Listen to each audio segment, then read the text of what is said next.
Hola, mi nombre es Jesús Manuel Sepúlveda Rojas, soy estudiante de tercer año de medicina de la Universidad de los Andes.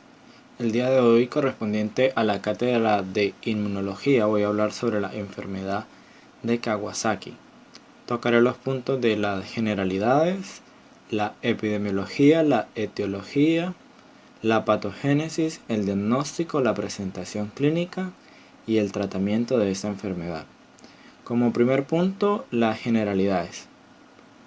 La enfermedad de Kawasaki es una vasculitis aguda sistémica autolimitada que ocurre más comúnmente en niños entre 3 y 5 años, es decir, en edad preescolar. Esta enfermedad fue descrita por primera vez en Japón por el doctor Tomosaku Kawasaki en 1967.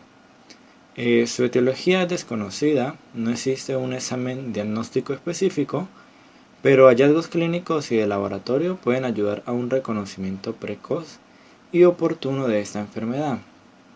Es la mayor causa de anomalías cardíacas adquiridas en los países occidentales.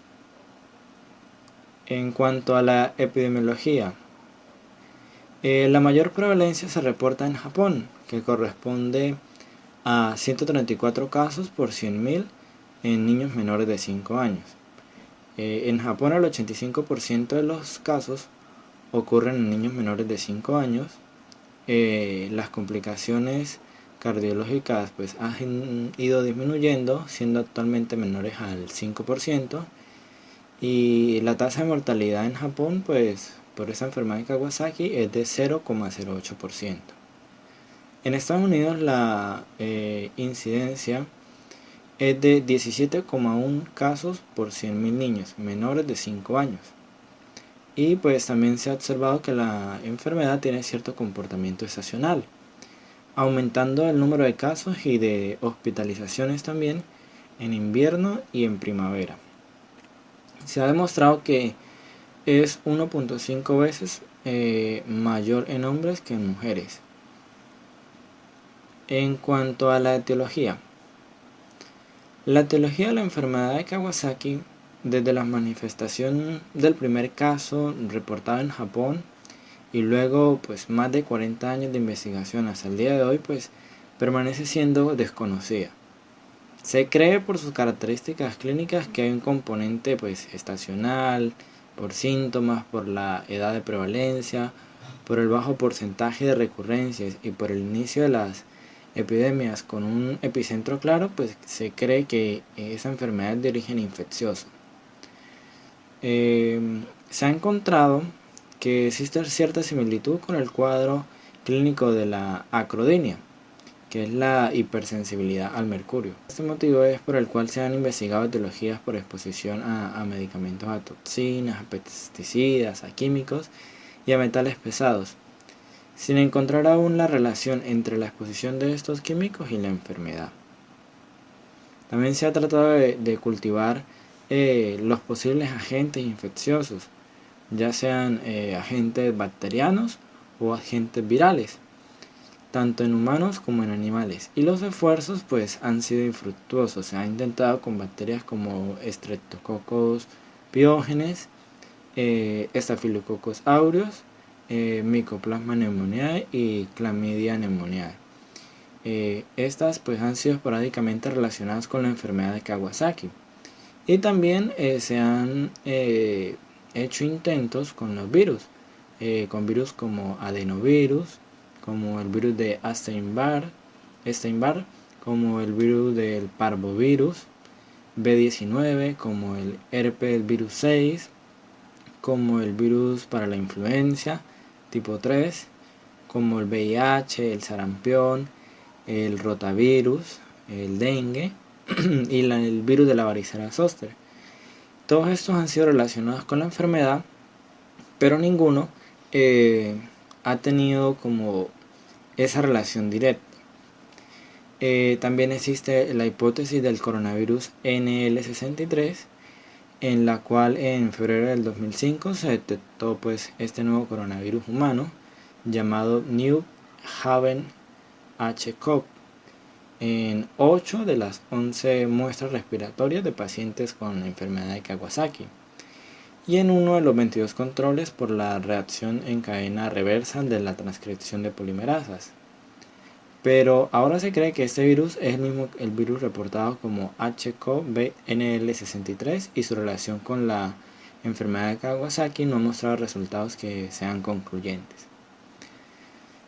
Por su tendencia de esa enfermedad a predominar a un área geográfica como es la población asiática, donde fue descrita por primera vez y donde hay una mayor prevalencia, se ha estudiado la posibilidad de que esta enfermedad sea de carácter genético y se han aislado 67 genes asociados con la enfermedad de Kawasaki que se relacionan con el funcionamiento de células endoteliales, con el metabolismo de los lípidos, con la adhesión de plaquetas y activación de la inmunidad, y no se han encontrado relaciones que sean directas y claras con esta enfermedad. También se ha asociado el polimorfismo del codón 54 de la lecitina unidora a manosa humana, la MBL, y el polimorfismo del gen IL1RA como posibles fuentes etiológicas sin encontrar resultados claros. Los superantígenos han sido implicados en la inmunopatogénesis de la enfermedad de Kawasaki.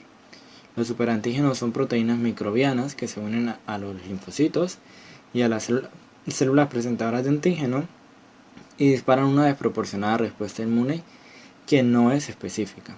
Y se ha observado también una expansión selectiva de células T variables B2 y células T variables B8 a causa de la estimulación de un superantígeno como las toxinas estafilocócicas y estreptocócicas. La patogénesis. Un estímulo desconocido provoca en individuos genéticamente predispuestos una reacción inflamatoria que se inicia con la activación de las células mononucleares y las plaquetas que interaccionan con las células endoteliales con la subsiguiente expresión de moléculas de adhesión. La célula endotelial también produce MCP1, que es la proteína quimiotrayente del monocito, y que ésta los une a la pared. Las plaquetas se irán uniendo progresivamente a la pared del vaso. Luego las células inflamatorias atravesarán hasta la capa íntima del vaso, donde liberarán moléculas proinflamatorias como interleuquina 1, 6 y 8 y el factor de necrosis tumoral alfa y las metaloproteasas de la matriz, las cuales producen daños en la pared arterial y por tanto favorecen la formación de los aneurismas. Los neutrófilos liberan elastasa, que van a dañar la lámina elástica interna. Las células plasmáticas liberan inmunoglobulina oligloconal. Luego la infiltración y proliferación de células musculares lisas engrosan la íntima. Entonces, las lesiones arteriales que presentan los pacientes con enfermedad de Kawasaki tienen una progresión característica que va a variar según sea la duración de la misma. Se clasifican en varios estadios en los que según el tiempo transcurrido se produce una respuesta inflamatoria en las arterias coronarias y en los tejidos adyacentes. A continuación veremos el cuadro de estos estadios. En el cuadro 1 aparecen las lesiones arteriales de la enfermedad de Kawasaki. Entonces tenemos el estadio, la duración y las enfermedades asociadas. En el estadio 1 tiene una duración de 0 a 9 días y podemos encontrar enfermedades asociadas como perivasculitis en las arterias de pequeño calibre, pericarditis, miocarditis, inflamación del sistema de conducción atrioventricular, endocarditis, valvulitis. En el estadio 2 vamos a encontrar que tiene una duración de 12 a 25 días, donde vamos a ver panvasculitis, característica de los vasos de mediano calibre, formación de aneurismas, trombosis de las arterias musculares, miocarditis, pericarditis y endocarditis con valvulitis. En el estadio 3 tiene una duración de 28 a 31 días y hay una proliferación miointimal en las coronarias y en otras arterias de mediano calibre. Y también podemos encontrar desaparición de la inflamación en la microvasculatura. En el estadio 4 tiene una duración de más de 40 días y hay una cicatrización de las arterias estenosadas. El diagnóstico de la enfermedad de Kawasaki es clínico y no existe un examen específico. Desde su descripción se establecieron criterios clínicos que posteriormente fueron modificados para ayudar al clínico a llegar a su diagnóstico. Los criterios clínicos no han permitido diagnosticar a todos los niños que podrían beneficiarse del tratamiento con inmunoglobulinas para evitar la aparición de aneurismas coronarios. La falta de una definición más sensible y específica sigue siendo uno de los problemas fundamentales para el clínico y poder llegar a diagnosticar la enfermedad. Actualmente se utiliza la definición de un caso clínico creado por un sondeo epidemiológico en Japón para hacer el diagnóstico de esta enfermedad. Ahora, el diagnóstico de la enfermedad puede ser enfermedad típica o atípica y a continuación las veremos. El diagnóstico de la enfermedad típica o completa se realiza si el paciente presenta fiebre de al menos 5 días de duración y además tiene 4 de los siguientes síntomas que vamos a ver en el cuadro 2. En el cuadro 2 tenemos criterios diagnósticos de la enfermedad de Kawasaki completa o típica.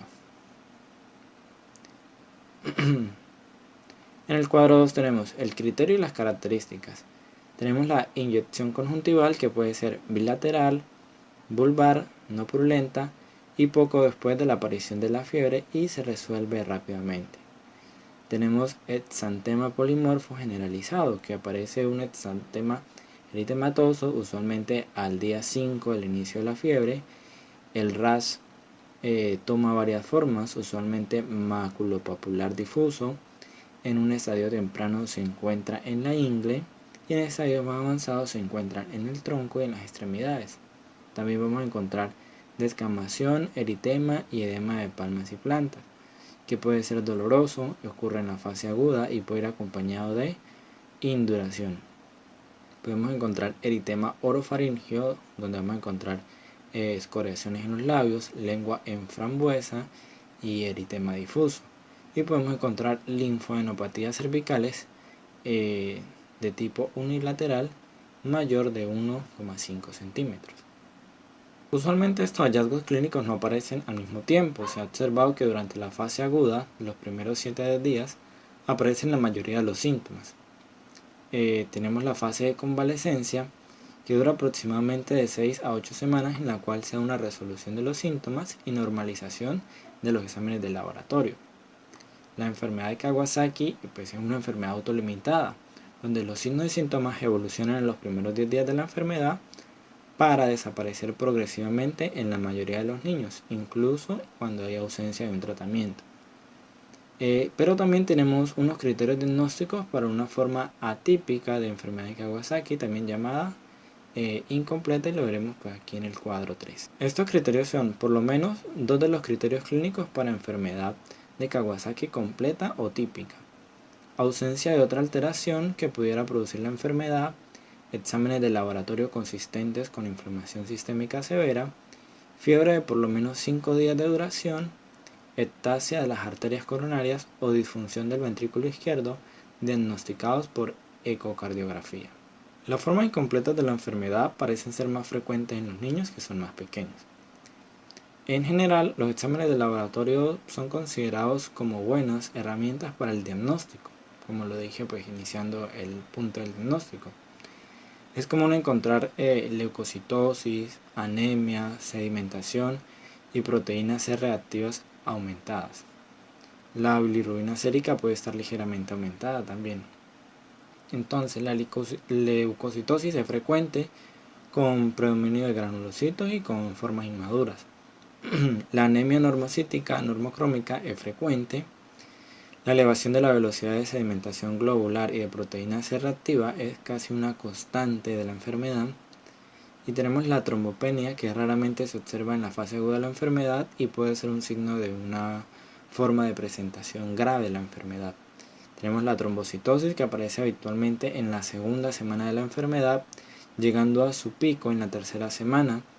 También la ecocardiografía es el examen ideal para el diagnóstico cardiovascular y las posibles complicaciones cardíacas subsecuentes a la enfermedad. Se han utilizado otros exámenes como la radiografía simple de tórax, que comúnmente no muestra normalidades, y el electrocardiograma, que puede ser normal o demostrar una taquicardia sinusal y cambios inespecíficos de las ondas TAPE. También sirven la angiografía, la resonancia magnética y la tomografía para hacer un uso adecuado y un estudio correcto de las complicaciones cardíacas. Ahora hablaremos de la presentación clínica. Por lo general, todas las características clínicas de la enfermedad de Kawasaki no están presentes en el mismo momento. Por esto, pues es necesario la vigilancia de signos y síntomas de aparición progresiva para poder realizar el diagnóstico. La fiebre se eleva rápidamente y es de patrón intermitente con picos de temperatura mayores de 39 grados centígrados y en muchas ocasiones mayor de 40 grados centígrados. En ausencia de un tratamiento adecuado, la fiebre persiste durante aproximadamente 11 días, pero puede continuar durante 3 o hasta 4 semanas y en raras ocasiones durante mucho más tiempo. Pero cuando se da el tratamiento apropiado, pues la fiebre se resuelve usualmente en 2 días. Aparte pues, de los criterios diagnósticos de la enfermedad que hablamos anteriormente en el punto de diagnóstico y de los signos y síntomas que hablamos en la enfermedad de Kawasaki típica y atípica, pues los pacientes suelen presentar otros síntomas asociados que varían y que no siempre se encuentran todos, pero que de alguna manera pueden estar asociados. Entonces podemos encontrar que en el sistema nervioso central se puede presentar meningismo, irritabilidad, hipoacusia neurosensorial transitoria, una meningitis aséptica y pleocitosis en el líquido cefalorraquídeo. También pueden haber complicaciones neurológicas en menos del 1% de los pacientes que incluyen, por ejemplo, la parálisis del séptimo par craneano, convulsiones, ataxia, encefalopatía, entre otras, hemiplegia e infarto cerebral. Tenemos manifestaciones cardiovasculares que son predominantes en la fase aguda de la enfermedad y son la principal causa de morbilidad y mortalidad a largo plazo en la enfermedad de Kawasaki. Y pues se caracteriza porque pues hay taquicardia, podemos escuchar el ritmo en galope, hay miocarditis, hay derrame pericárdico, puede haber insuficiencia cardíaca, insuficiencia aórtica, insuficiencia mitral, puede haber anormalidades en la conducción, entre otras enfermedades de las arterias coronarias o incluso el infarto al miocardio. En el sistema gastrointestinal pues podemos encontrar vómitos, diarreas, pancreatitis, infarto esplénico, obstrucción intestinal, ascitis, hiperbilirrubinemia, entre otras.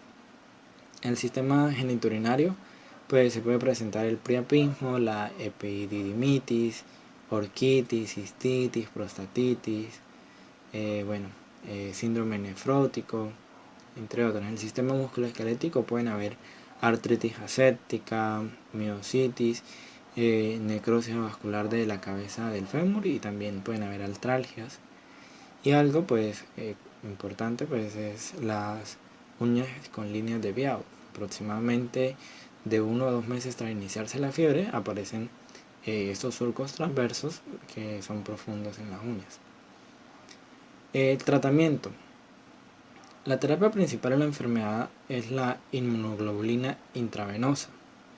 También se ha demostrado que junto con la administración de ácido acetilsalicílico disminuye la duración total de los síntomas clínicos y la frecuencia de aneurismas coronarios.